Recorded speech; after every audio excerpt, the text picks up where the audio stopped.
6h20, aquele horário para escutar as principais notícias do dia.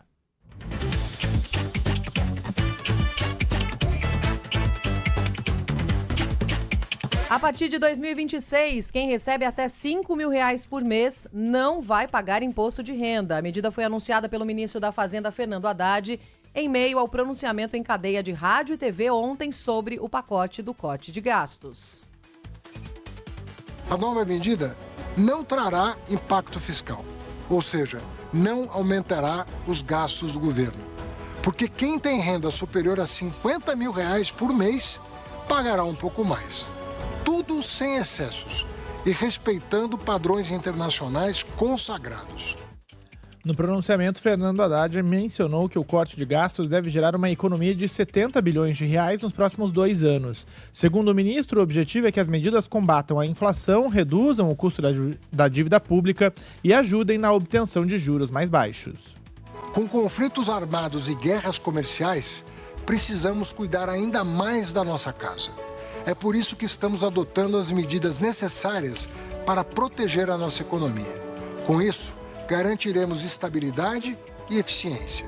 E asseguraremos que os avanços conquistados sejam protegidos e ampliados. Tem coletiva de imprensa prevista para hoje que deve trazer um detalhamento sobre os cortes. Para a economista Juliana Inhas, as medidas anunciadas até agora não são suficientes para a redução de gastos prevista. Só as medidas que foram anunciadas e da forma como elas foram anunciadas não me convencem de que a gente conseguirá esses 70 bilhões nos 2 anos, como o ministro cita. A gente está falando de um volume considerável de redução de gastos, né? Esse ano, a duras cenas, nós conseguimos congelar gastos 20 bi, né? Então, eu acho que a gente vai precisar de bastante detalhamento e o governo vai precisar ser muito transparente com as contas e modelos que ele está usando. E tem um acidente deixando o trânsito carregado no complexo viário Maria Maluf, para quem vai no sentido Presidente Tancredo Neves. O anda e para começa para quem sai da rodovia dos Imigrantes. E na Avenida Aricanduva também vai mal até a entrada da Marginal, reflexo de um acidente ali na Conde de Frontan. 4 concessionárias disputam hoje a concessão de 30 anos do lote de rodovias Nova Raposo. O leilão está marcado para as 4 horas da tarde na Bolsa de Valores de São Paulo, no centro. A proposta de emenda à Constituição que transfere verba da educação para a saúde é aprovada em segundo turno pelos deputados na Assembleia Legislativa de São Paulo.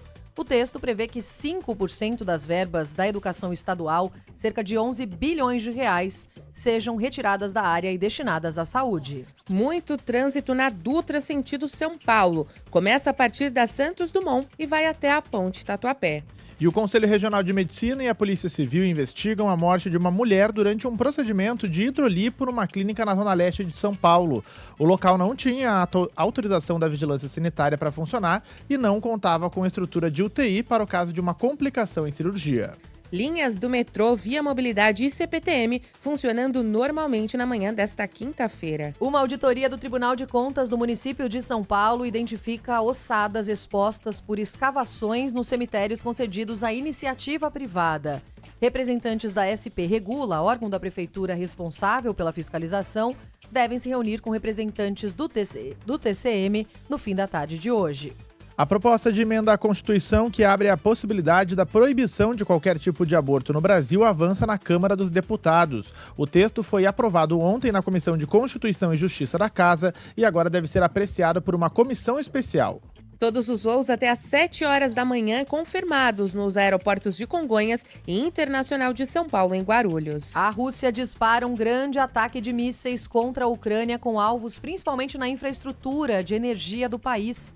Explosões são ouvidas em diversas cidades ucranianas, incluindo a capital Kiev.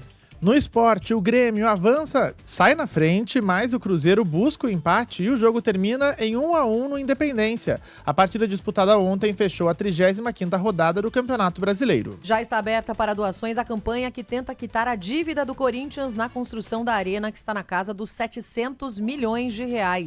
O projeto foi lançado oficialmente ontem em uma parceria entre o clube, a torcida Gaviões da Fiel e a Caixa Econômica Federal.